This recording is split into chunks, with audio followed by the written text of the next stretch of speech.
Olá, mais um quadro Gente de Vitória no TVI News aqui, na TVI. E hoje com muita emoção, porque tem um convidado especial aqui, nosso querido Dr. Jairo Xavier. Seja bem-vindo, querido. Muito obrigado, Vitória. Obrigado aos telespectadores da TVI. É um prazer e uma honra estar aqui. Então vamos bater aquele papo hoje sobre esse órgão tão importante que é o coração. Mas antes de chegar lá, a gente vai conhecer um pouquinho dessa história, desse homem que faz, tanto bem às pessoas, cuidando do coração do nosso povo. É isso? Cuidando do coração, que é tão importante, né? É o motor do corpo da gente, a gente só tem um, pulmão tem dois, rins tem dois, olhos tem dois, ouvido tem dois, são importantes. Mas o coração só tem um e não pode parar nunca. É um trabalhador incansável, então tem que cuidar bem dele. Você falou uma coisa importante, o coração só tem um. Quando a gente tira um rim, fica o outro. Mas o coração pode... O coração não tem como substituir ele. Não tem como. Seria bom que tivesse um reserva, né? Mas Deus só fez um. Ele é o único e deve ser bem cuidado. Doutor Jairo, o coração ele é tão importante, né?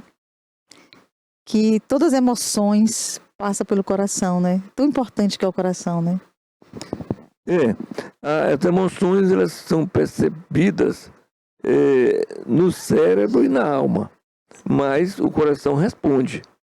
Isso porque eles têm conexão íntima com o cérebro, um sistema que a gente chama de sistema nervoso autônomo, ou seja, ele é autônomo porque ele independe da nossa vontade. O coração bate independente da nossa vontade porque tem nervos que têm conexões com o cérebro, a medula, duas glândulas chamadas suprarrenais que liberam neurotransmissores. Os neurotransmissores que aceleram o coração, fazem ele palpitar, chama os receptores de adrenalina e noradrenalina. Esse sistema nervoso, independente da vontade da gente, chama-se sistema nervoso simpático ou adrenérgico. E o sistema nervoso que desacelera o coração, que libera um mediador que antagoniza, ele se contrapõe à adrenalina e à noradrenalina, chama-se sistema nervoso parasimpático, e ele libera uma substância, um neurotransmissor chamado acetilcolina, que desacelera o coração.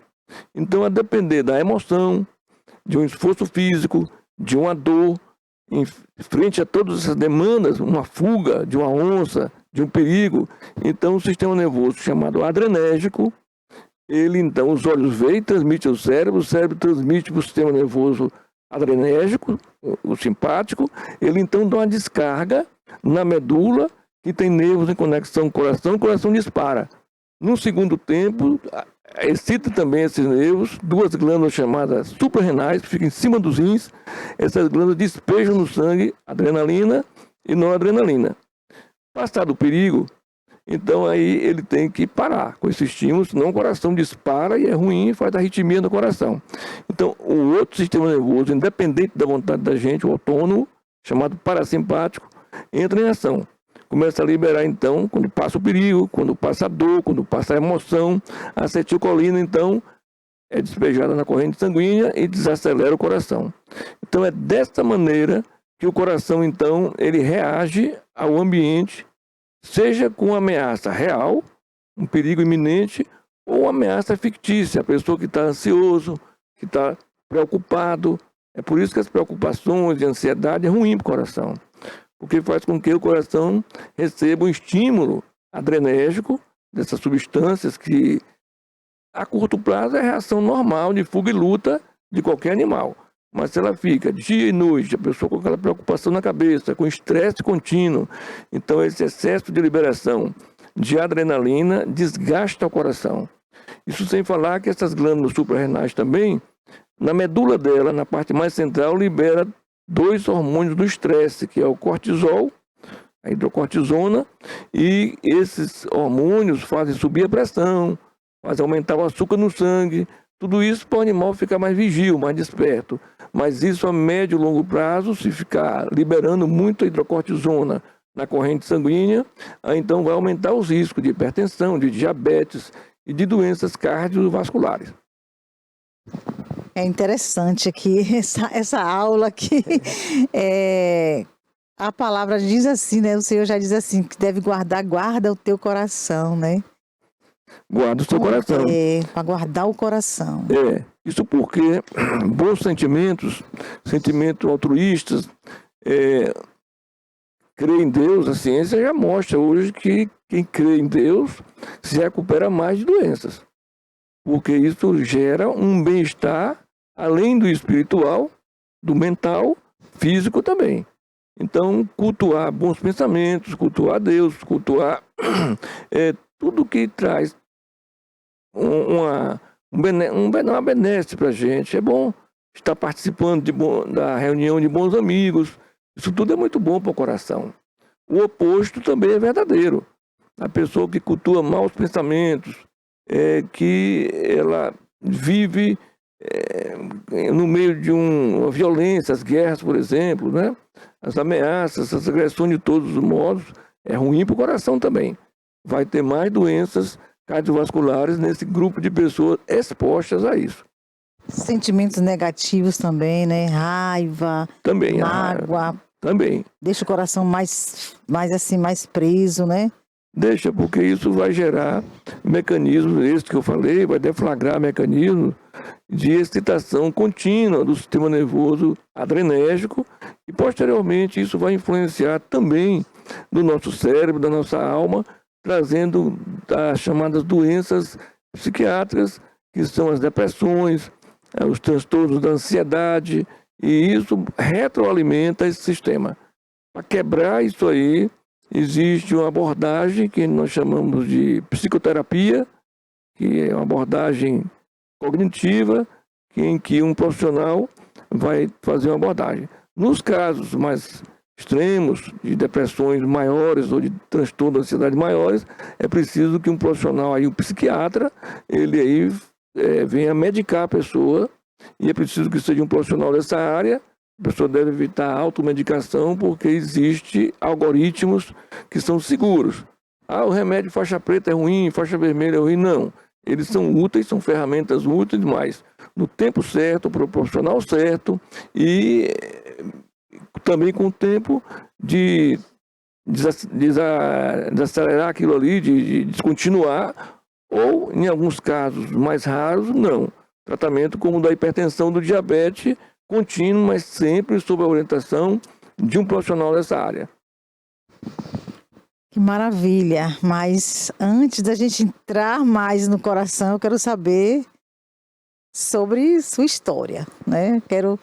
O senhor nasceu em Itabuna, filho de Itabuna? Nasci em Itabuna, sou gapiúna da Gema, mas por volta de 2 anos de idade, meu pai passou num concurso estadual, para coletor estadual, e nós fomos transferidos. Então eu morei de 2 anos até 9 anos no sertão da Bahia. Caetité, Tremedal, Brumado, Ibiaçucê, Caculé. Então moramos naquela região toda ali. Tem inclusive uma irmã nascida no sertão, conhecida aqui na cidade, a poetisa, a professora, chama Geni Xavier.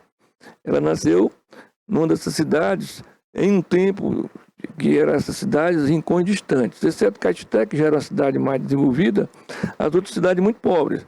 Muitas dessas nem assistência médica não tinha, sequer um posto de saúde ou sequer uma farmácia. Então ali, quem sobrevivia era quem realmente era resistente. O sertão de outrora não era como o sertão de hoje, que está desenvolvido, melhorou bastante, era um rincão distante, mas ali havia muita solidariedade, um povo bom, apesar da pobreza extrema, mas foi uma infância maravilhosa. Eu tive uma primeira infância pobre, mas maravilhosa. Aprendi ali muitas coisas de relações humanas e até de fé com Deus. Que maravilha! Aí o senhor estudou aqui nos colégios de Itabuna também, assim, ginásio, né? Estudei. Foi por aqui. O curso primário eu fiz em colégios públicos e naquele tempo eram 5 anos o primário, né? Depois se fazia um pequeno vestibular chamado admissão e nós íamos estudar então o ensino chamado, hoje chamado, né, o ensino fundamental, o primário, e o primeiro grau, era o ginásio naquele tempo, então se fazia isso. Então o primário todo eu estudei em escolas públicas e fiz admissão para o Colégio Divina Providência. E aí fui aprovado, estudei no Divina Providência, meu pai morreu muito cedo, ele ia fazer 14 anos e aí não tivemos as condições de estudar no Divina, mas aqui eu queria fazer um agradecimento público, já nos domínios de Deus, a diretora e professora Lindaura Brandão, como a filha dela também viva, graças a Deus até hoje, Mercedes, e ela então me agraciou com a bolsa de estudos. E eu pude estudar ali o ginásio todo e parte do científico, no Colégio Divina Providência, do qual guardo boas lembranças e ali aprendi muito, tanto no que tange a educação moral, que existia na época, a educação moral e cívica, né? E a educação formal mesmo, fundamental, que me serviu de base para posteriormente ser aprovado até no vestibular da Universidade Federal da Bahia, vestibular de medicina, que era muito concorrido, muito concorrido. Eu agradeço muito a essas pessoas que me ajudaram muito. Quantos irmãos ao todo? Tenho 3 irmãos, um mais velho do que eu, arquiteto, Guilherme Xavier. Tenho uma outra mais nova do que eu, a Júlia Xavier. Hoje ela mora em Aracaju. Ela é filósofa, formada em filosofia. E a caçula, que é Geni Xavier, que é professora, aposentou-se recentemente e também poetisa. E daqui também, mora aqui em Itabuna, como eu. E a escolha pela medicina, como é que foi? Vitória, na verdade, a minha aptidão inicial era pelas exatas, por matemática e física. Na física, o que me fascinava era a mecânica, né? Física mecânica. Eu gostava mesmo era de inventar carrinho que se movia sozinho, movido a corda, eletricidade, e particularmente bombas hidráulicas. Eu gostava de bombas hidráulicas, o mecanismo de funcionamento dela. Mas, como eu lhe disse, meu pai faleceu precocemente, e ainda jovem, 49 anos, e eu fiquei intrigado como é que alguém, aparentemente forte, jovem como ele, tinha morrido de repente. E fui estudar sobre o coração. E ali, estudando sobre o coração, eu descobri uma bomba hidráulica perfeita. Então, eu não me apaixonei pela medicina, eu me apaixonei pelo coração, aquela bomba hidráulica fantástica. Então, eu mudei o foco, eu queria fazer o vestibular para engenharia mecânica. Então, naquele momento ali, eu resolvi mudar o foco para medicina, para mim estudar o coração. Então, eu pensei, vou estudar essa bomba fantástica e vou me esmerar para salvar pessoas, né? Porque assim eu estou vingando a morte do meu pai. Se eu puder prolongar a vida mais de pessoas, consertando esse importante órgão. Posteriormente, eu me apaixonei pela medicina. Mas o meu mote principal foi estudar uma bomba hidráulica e estudar a doença do meu pai. Depois eu me apaixonei pela medicina e aí terminei me tornando até professor de medicina. Que maravilha conhecer esse ponto que te levou à medicina. Então, tudo que começa pelo coração, começa pelo amor. Sempre. As pessoas, não adianta, e aqui é um recado aos jovens que pensam em fazer medicina, não adianta você pensar que vai ficar rico com a medicina. Que deixa eu desiludir logo nesse aspecto. Ninguém fica rico com a medicina. Ninguém. Medicina, quando é um bom médico, vive-se decentemente, mas não fica rico. A menos que a pessoa seja empresário da medicina, diferente. Olha só, ser médico é uma coisa, ser empresário da medicina, eu nada contra, desde que seja honesto. Ser empresário da medicina, possa ser até que fique rico, ou pode ser que quebre e não fique rico, coisa nenhuma. Então, se vai procurar fazer medicina pensando em ficar rico, desista, vai procurar outra coisa. Não tenho nada contra quem queira ficar rico. É o objetivo de cada um. Tem pessoas que buscam a riqueza espiritual, outras buscam a riqueza moral, outras buscam a riqueza material. Eu acredito que um equilíbrio entre essas riquezas seja o ideal.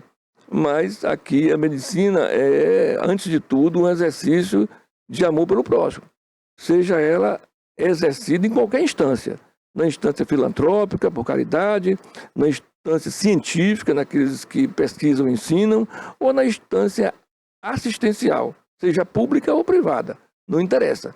Qualquer dessas instâncias, se não tiver amor ao próximo, na minha opinião, não tem valor, não vai ser bem sucedido. A verdade é isso. É preciso amor e dedicação para qualquer coisa que se faça.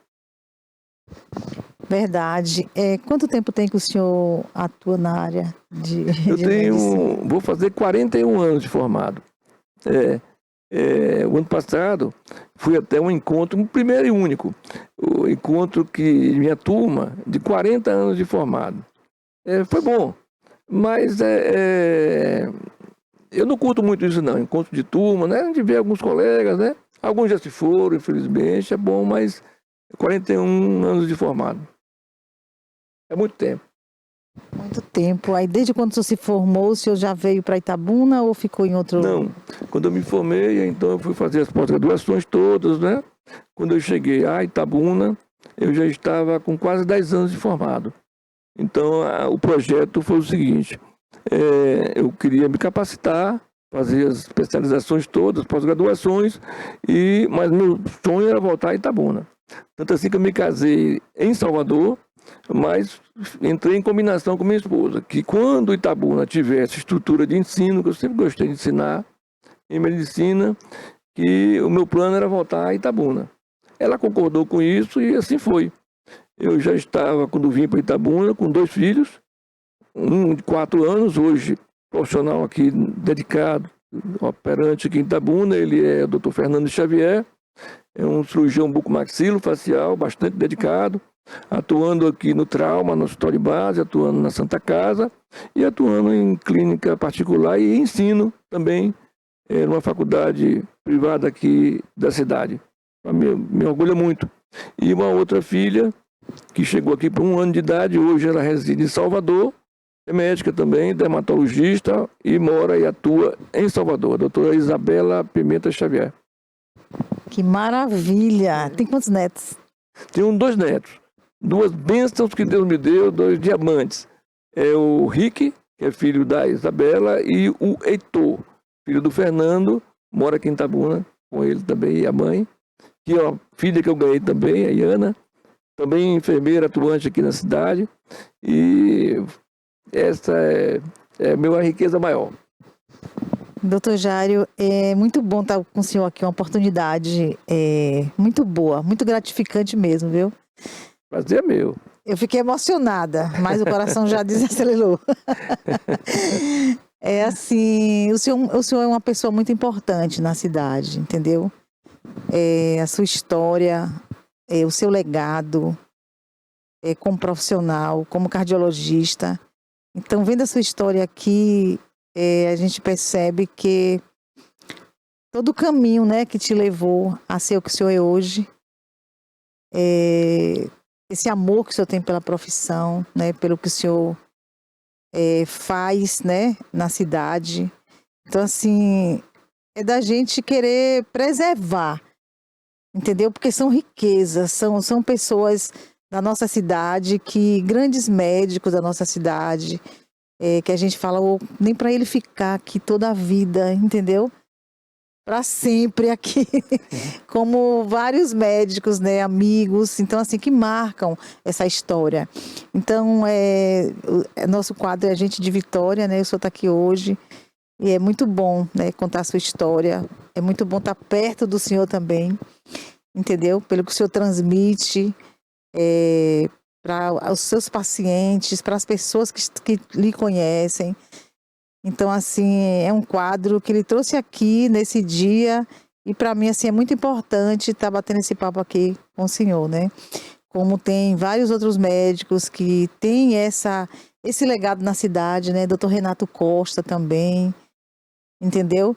Então, essa formação de médicos em Itabuna, esses homens dedicados e que têm feito, né, da saúde, né, em Itabuna, ter um nome, né? Então, assim, ter essa história da saúde, a saúde é lembrada, né, por vocês, entendeu? por vocês que têm essa história na cidade. Então, tudo isso que o senhor plantou, né, por amor, né, à sua profissão. Então, assim, devido, né, a tudo isso, que eu acho que seu nome é sempre lembrado, né, como uma pessoa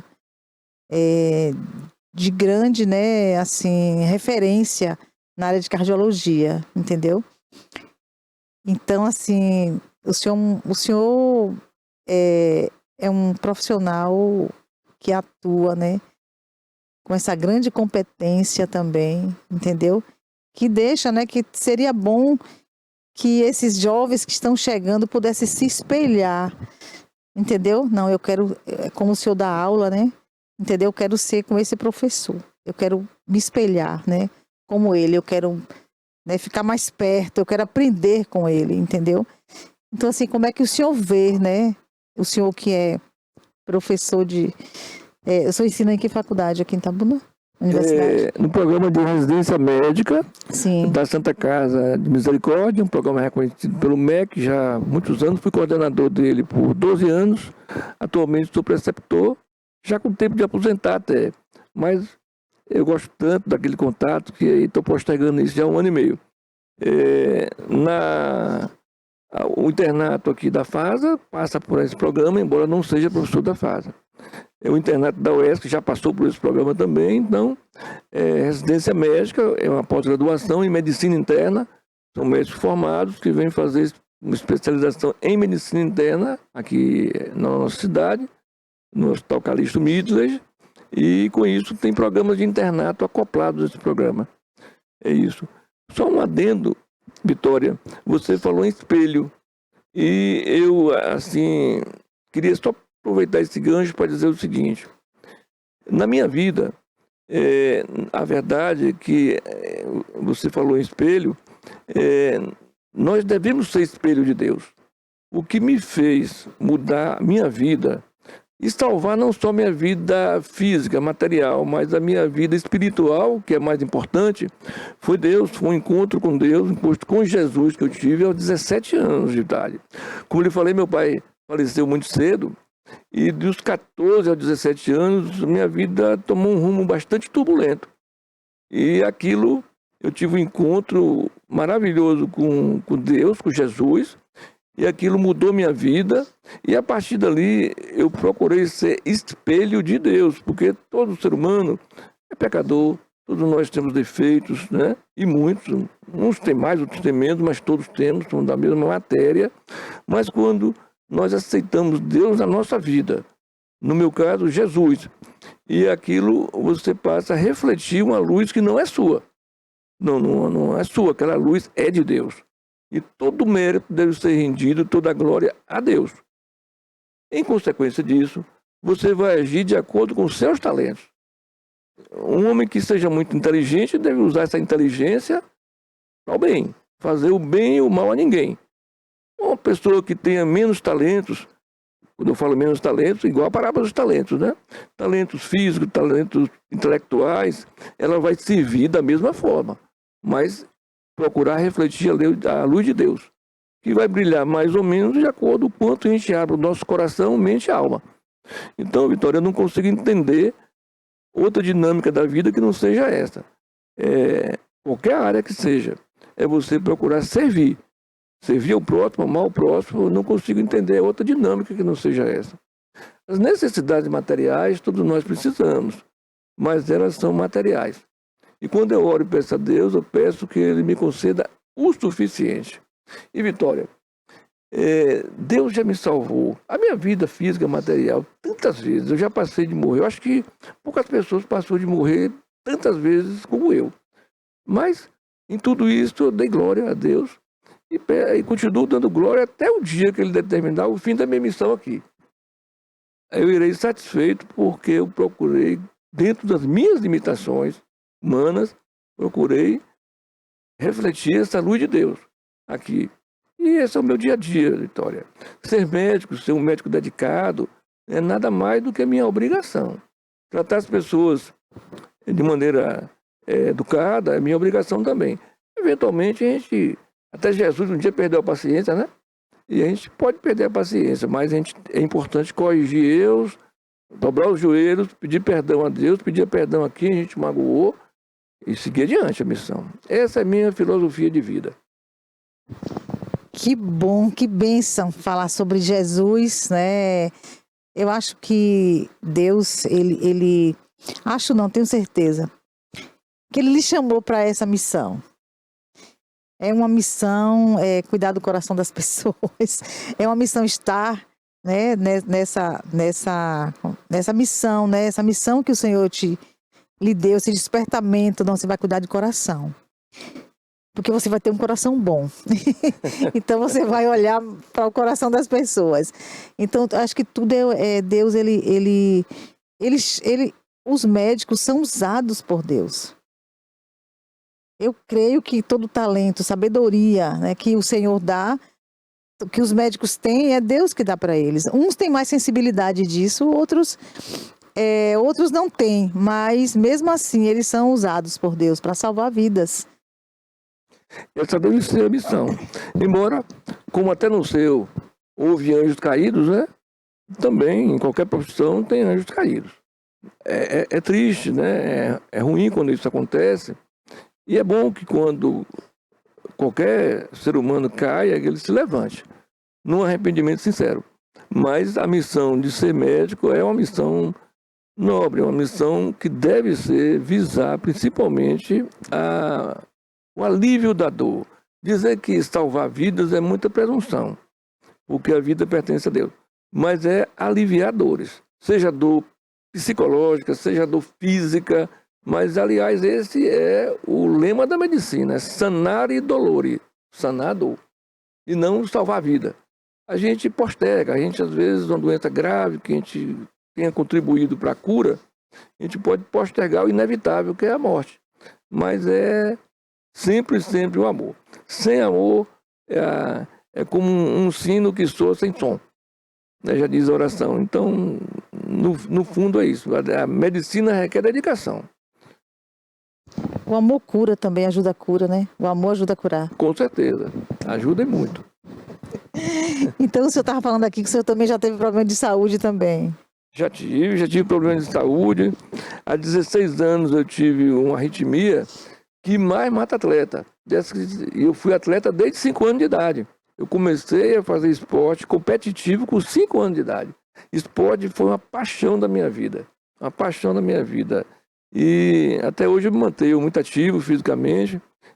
Mas há 16 anos atrás eu tive uma arritmia, numa época de um grande estresse pessoal. Fiquei 22 noites sem dormir.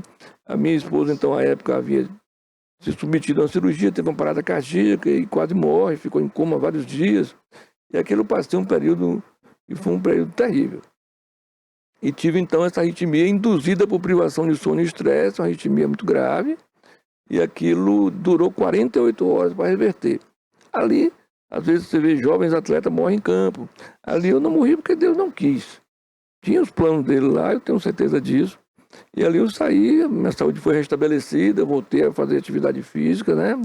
Como eu gosto, pesada, tudo, e várias outras também, com doenças e até daqueles tempos, de 14 a 17 anos, meio turbulento, que me envolvi em brigas, e do que eu me arrependo muito, mas foi ainda quando eu estava na escuridão. Quando eu vi a luz, acabou tudo isso.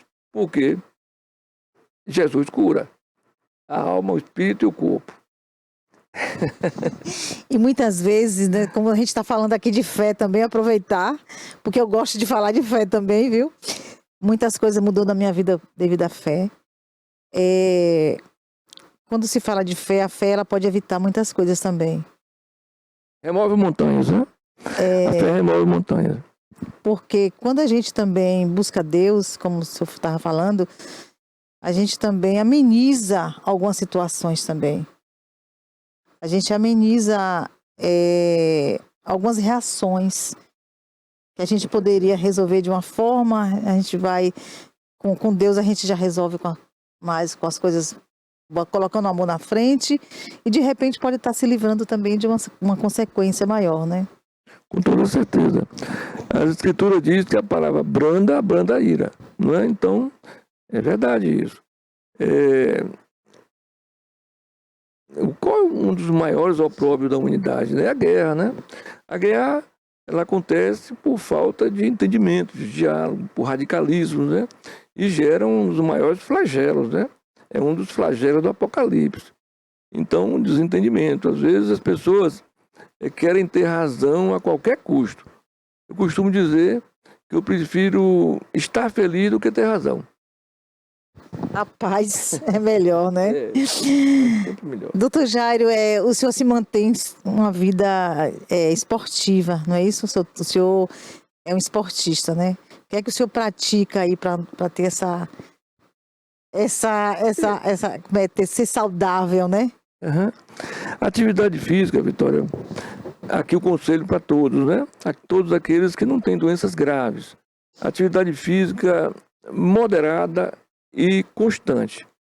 Essa é a atividade física saudável. A atividade física competitiva, as pessoas gostam de ver, de aplaudir as Olimpíadas, mas não é saudável. Eu fiz esporte competitivo e tenho algumas lesões no corpo devido ao esporte competitivo, que eu adorava, mas não é saudável. Então, todo o excesso é ruim. Tanto o sedentarismo é ruim, como a atividade excessiva, principalmente se essa atividade excessiva se envolver ao uso de esteroides anabolizantes, de substâncias e que levam à morte. Nós temos presenciado aí a morte de jovens atletas, principalmente do mundo do fisiculturismo, e que abusaram de substâncias para levar a uma performance. Isso não é saudável. O que é saudável é a atividade física regular e moderada. As pessoas que têm uma vida saudável e que se situam até 35 anos e não tenham sintomas como falta de ar, palpitações, dor no peito, essas pessoas podem treinar moderadamente de 3 até 6 vezes na semana. 6 vezes na semana. Se o impacto é mais alto, então de 3 a 4 vezes. Se é uma atividade como caminhadas, deve ser diária, 6 vezes na semana, só com um dia de descanso. A caminhada é uma atividade física de baixo impacto, barata, porque basta um tênis adequado e que a pessoa não tenha problemas graves de saúde, ou seja, não canse nem tenha dor torácica quando anda. Se tiver palpitações, cansaço, falta de ar ou dor torácica ao andar, deve procurar um cardiologista para consertar isso, para voltar a andar, sempre. Então, essa atividade é a mais importante. Eu pratiquei esporte competitivo, o boxe foi uma paixão da minha vida, eu lutei boxe, né? Cheguei a lutar boxe até profissionalmente, e o futebol, que também foi outra paixão grande, mas que eu deixei aos 35 anos. Hoje eu pratico atividade física regular, eu faço uma musculação 2 vezes na semana e faço uma atividade física aeróbica, uma corrida, ou um remo seco, que eu gosto, que é assista aeróbico, 3 vezes na semana. Procuro manter essa constância aí, e isso me é muito salutar, essa atividade física constante. Isso faz com que ninguém é imortal e isso não previne de todas as doenças, mas você resiste melhor às doenças quando você tem uma atividade física regular e uma alimentação saudável. Verdade. A gente tem que se cuidar também do templo, né? O templo de Deus, nós somos um templo, né? Nós somos a imagem e semelhança de Deus, né? Então precisamos estar bem. Também, o conceito de saúde não é a ausência da doença, né? Mas a sensação de bem-estar biopsicossocial e espiritual. Isso é procurar manter o equilíbrio entre isso aí, né? A matéria, o corpo, a mente e o espírito. Então essa sensação, esse equilíbrio, a busca desse equilíbrio é importante. Outro detalhe que eu quero, eu como mulher, né, também, e hoje existe esse empoderamento das mulheres, né? As mulheres empoderadas, mas elas têm várias atividades, as mulheres, elas não é só o trabalho, elas cuidam de casa, ela tem esposo, elas têm a empresa e aquela sobrecarga. Na década de 60 para cá, com o movimento feminista ganhando espaço, a queima de sutiãs, né? Aquilo tudo, as mulheres então passaram a reivindicar um lugar na sociedade de destaque de política, na economia. E com isso, infelizmente, ela terminou adquirindo os maus hábitos dos homens. Por exemplo, na década de 60, eram pouquíssimas mulheres que fumavam, pouquíssimas mulheres que bebiam excessivamente. Então as mulheres passaram a adotar um comportamento de desafio, passaram a beber muito, passaram a fumar muito, com uma bandeira até, não é? E o uso de drogas ilícitas. Isso, associado ao estresse de uma jornada de trabalho extensiva, como a do homem sempre foi, né? O homem era provedor, tinha que correr atrás. Hoje a mulher também é provedora. Muitos lares, onde infelizmente os casais se separaram, as mulheres têm que assumir o papel de provedor do lar, e isso requer uma jornada obrigatória e uma jornada estendida, que quando chega em casa ela vai ter que cuidar dos filhos, cuidar da casa, cuidar de tudo. Isso aí sobrecarrega muito. Então, o estresse e, em muitos casos, né, quer seja pela falta de condições de ter apoio no cuidado aos filhos e às atividades domésticas, ou quer seja por estar, como você disse, querendo ser empoderada e se dedicando muito a uma empresa ou uma atividade política, ela esquece de fazer atividades físicas, então ela fica sedentária, estressada, não é? Desenvolve hipertensão, desenvolve diabetes numa quantidade maior, principalmente se fumar, se beber. Com isso, as taxas de infarto e de doenças cardiovasculares, que é AVC, doenças vasculares periféricas, aumentou muito nas mulheres. Aumentou muito. Então, parte devido a esse comportamento mais agressivo, digamos assim, na sociedade. O Julio Iglesias tem uma música interessante, que eu gosto muito, que ele diz assim: de tanto tentar ser na vida o primeiro, esqueci de viver. Então, o que eu noto nas mulheres é isso, essa ânsia do empoderamento. Eu não gosto dessa palavra, que poder é de Deus. Não é de homem, não é de mulher, nem nada, o poder de Deus. Mas esse tal de empoderamento tem gerado infelicidade nas mulheres. Tem gerado separações e uma série de coisas que é uma outra história. Mas eu acho que a sociedade tem que ser repensada. As mulheres têm que pensar nisso, os seus valores, né? Porque, sinceramente, eu não acho que uma mulher que queira ser mãe, ela seja menos empoderada do que uma mulher que optou por ser uma executiva, ser uma política. Então, está no objetivo de cada um. Mas em qualquer dessas ações é que ela busque sempre o equilíbrio.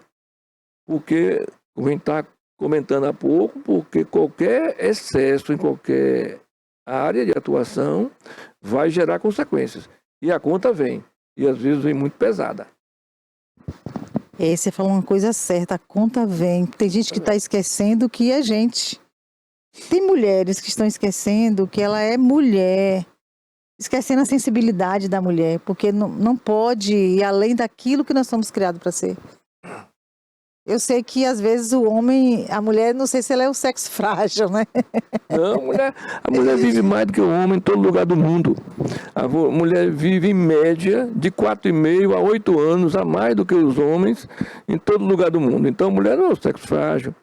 A mulher, ela biologicamente, ela vive mais do que o homem. Então, não, essa coisa de sexo frágil é história. Mas tanto o homem como a mulher é preciso que aprendam a viver em harmonia, para que um seja parceiro do outro, e não que venham a competir em si. Qual é melhor, o homem ou a mulher? Nada. É um projeto de Deus que foi feito para eles serem harmônicos e não competidores. É verdade, a igualdade, né? Eu digo assim, a igualdade, o que o senhor fez foi uma ajudadora.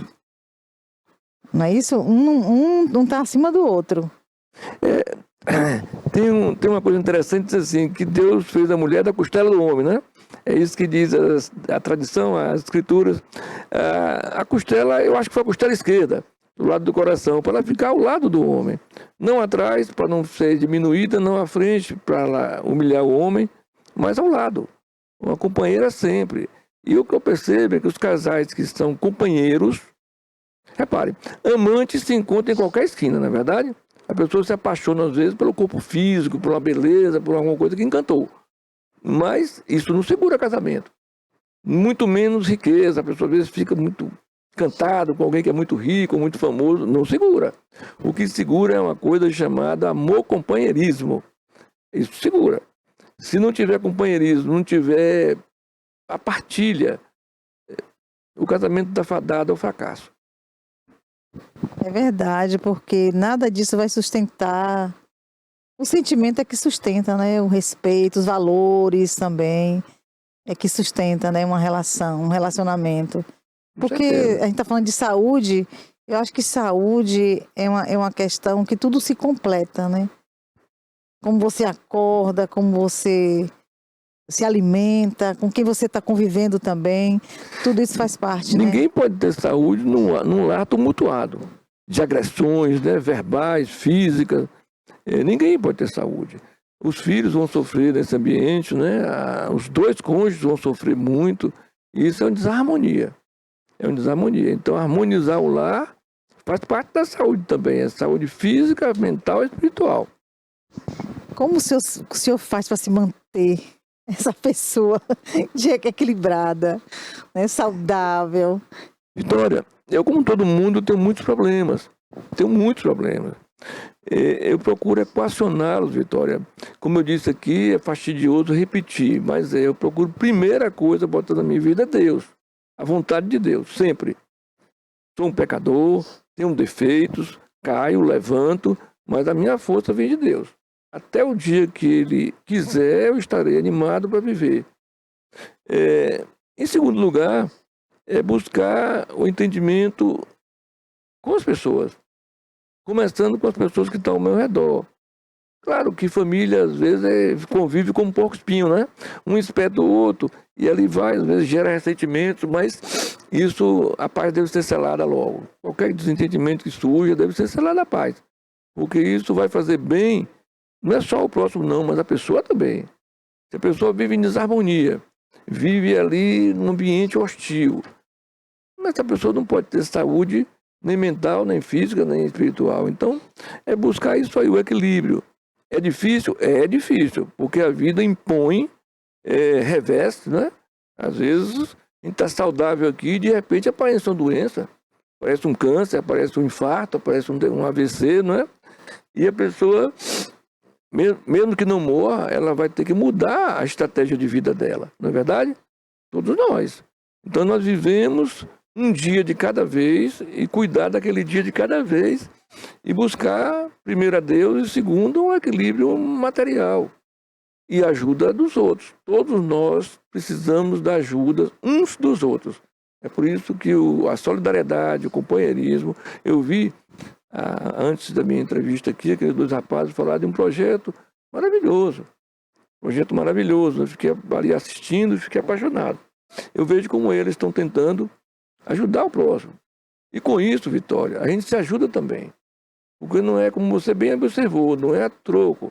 Se alguém tem um projeto e que esse projeto é altruísta e ele é filantrópico, ou é voltado a Deus, mas ele está oferindo lucro, em primeiro lugar, além daquilo, esse projeto vai perder muito valor, não é?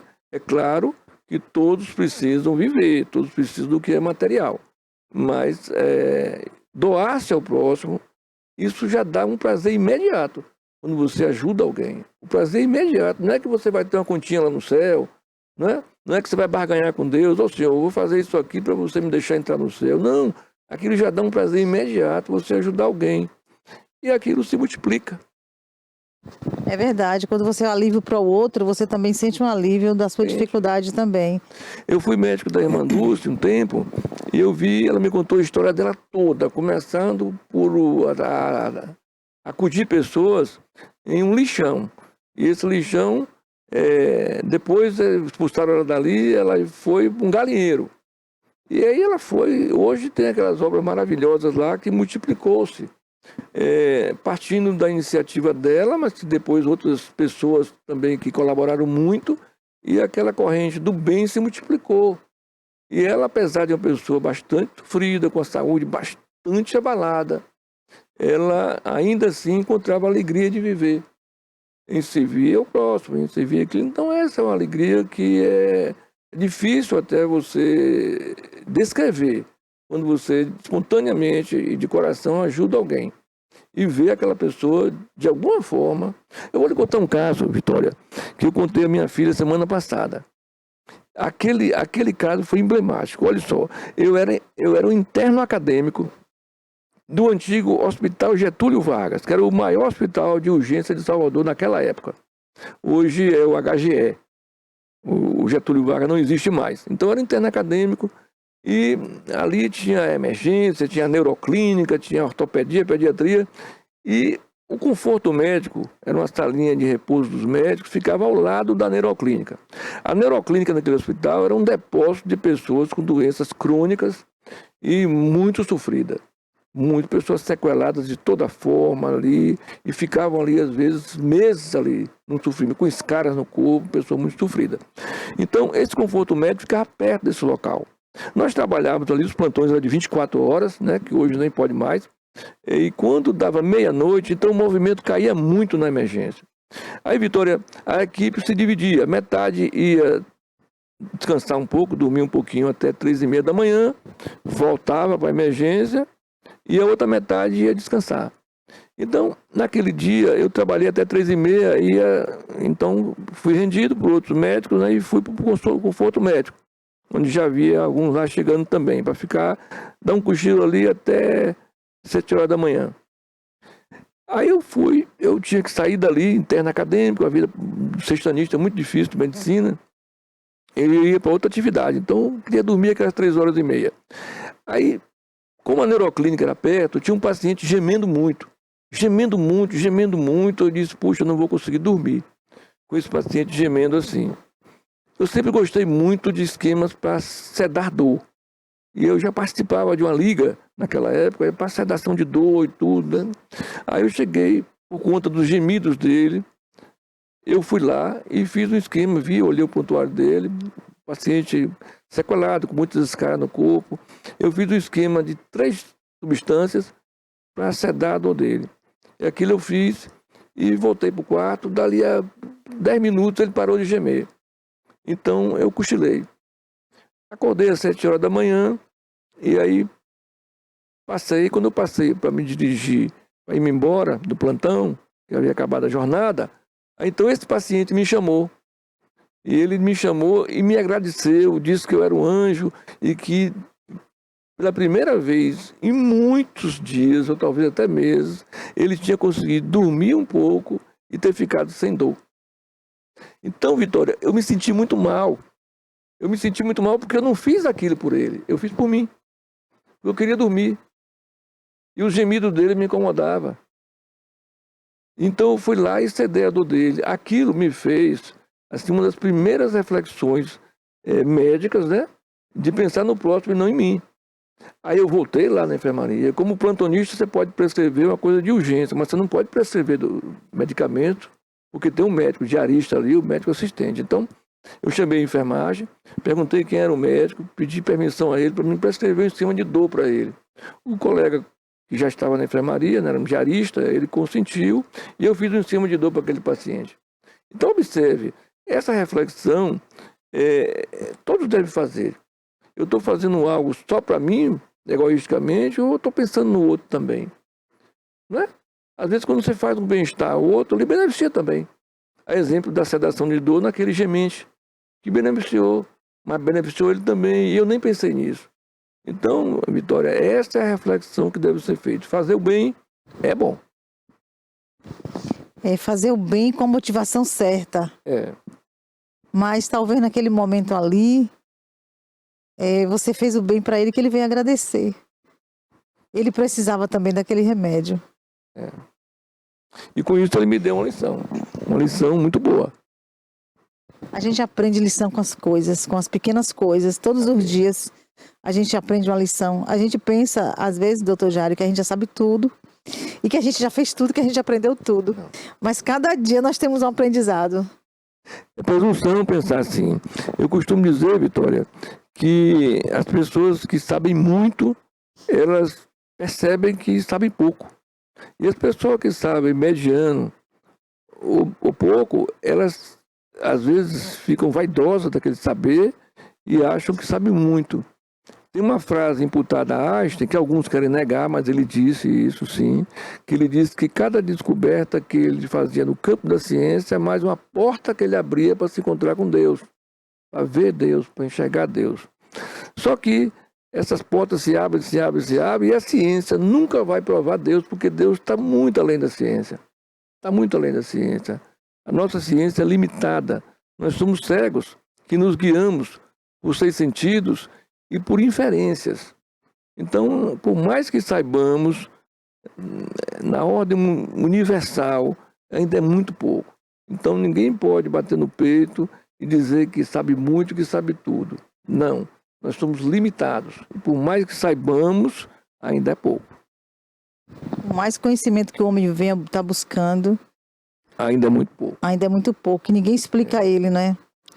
Ele é uma fonte inesgotável de sabedoria. Na década de 70, quem é que ia imaginar, quer ver? As televisões na década de 70, que poucas pessoas tinham, porque eram caríssimas, né? Só ricos, era de seletor de canal. Você tinha que levantar e tinha, acho que não mais do que 4 ou 5 canais, e a toque. E quando se falava em controle remoto, dizer que nada, isso não existe. Isso é uma ficção. Aí depois apareceram os controles com fio. Depois do controle remoto, ondas eletromagnéticas, né? E quem vive mais percebe esse avanço da ciência, que parece uma mágica. Parece uma mágica, mas não é. Aquilo ali é algo que nós desconhecemos e quando passamos a conhecer, aquilo é como se fosse uma mágica. Imagine daqui, se a humanidade estiver lá daqui a 1000 anos, não é? Então todo esse conhecimento Deus já sabe. A força universal que é Deus, que habita o universo ou os multiversos todos, já sabe, já conhece. Então nós somos caminhantes, nós somos descobridores de coisas básicas. E é por isso que a gente não deve ser arrogante, nem saber que sabe tudo. Muito menos porque teve a oportunidade de estudar, achar que alguém que não teve essa oportunidade ou não tem aptidão, porque tem que ter aptidão também para estudar, não é? Seja inferior. E você sabe qual é o maior preconceito, Vitória? Se fala muito hoje de preconceito de etnia, né? Mas esse não é o maior. O maior preconceito que existe, eu vou dizer por último, existe o preconceito de cor? Existe. Tem pessoas que não gostam. Eu, particularmente, não me sinto incomodado por ser nordestino e alguém não gostar de nordestino. Não gostou, não gostou. Fazer o quê? Não é? Se aquela pessoa achar que é interessante, eu vou tentar conquistá-la, mostrando que o preconceito dela está errado. Não é? Mas esse não é o pior. Tem um pior, é o econômico social. As pessoas que têm um poder econômico maior, elas têm um preconceito muito maior do que o racial em relação ao outro. Mas o pior de todos é o preconceito intelectual. Você vê pessoas negras casar com branca ou com qualquer outra etnia, não é? Asiáticos. Você vê muito. Então são poucos que são, eu diria a minoria, que são preconceituosos a ponto de não querer casar com outra pessoa assim, que seja diferente da etnia dele. Você vê menos raramente a pessoa muito rica casar com a pessoa pobre. E vou aqui dizer, principalmente mulheres. Mulher rica não casa com um rapaz pobre, não. Eu sei porque eu fui muito pobre e eu sofri preconceito, não guardei mágoa nenhuma. Quando as mães, principalmente as mães, não queriam nem ver. Aí tem um João Ninguém, um pé duro. Eu dava risada com aquilo e dizia, não brinco com ela não, porque eu também, se fosse ela, talvez não quisesse namorando comigo, não. Então, esse é duro, mas o pior é o intelectual. E vou lhe dizer por quê. Você nunca vai ver o preconceito intelectual, uma pessoa que tem assim, um nível superior, ou então um mestrado ou um doutorado, casar com um analfabeto. Eu desafio. Porque quem tem mestrado e doutorado se acha superior e não vai casar de jeito nenhum. É um preconceito. Ele não é visto, esse preconceito não é visto, mas as pessoas, tem gente que faz questão. Eu acho isso uma coisa assim, me perdoe quem coloca, mas acho ridículo a pessoa botar que é professor, doutor, sarapaté, não sei o quê, num receituário de uma coisa. Jesus não foi nada disso. Não era doutor, não era mestre de tudo e curou mais do que qualquer médico. Ressuscitou até mortos. Então, se alguém é douto, se alguém tem o saber, opere com aquilo e atinja esse objetivo com aquilo. Mas não precisa expor isso, muito menos submeter o outro que sabe menos a uma humilhação. Como muitas vezes a gente vê, não é?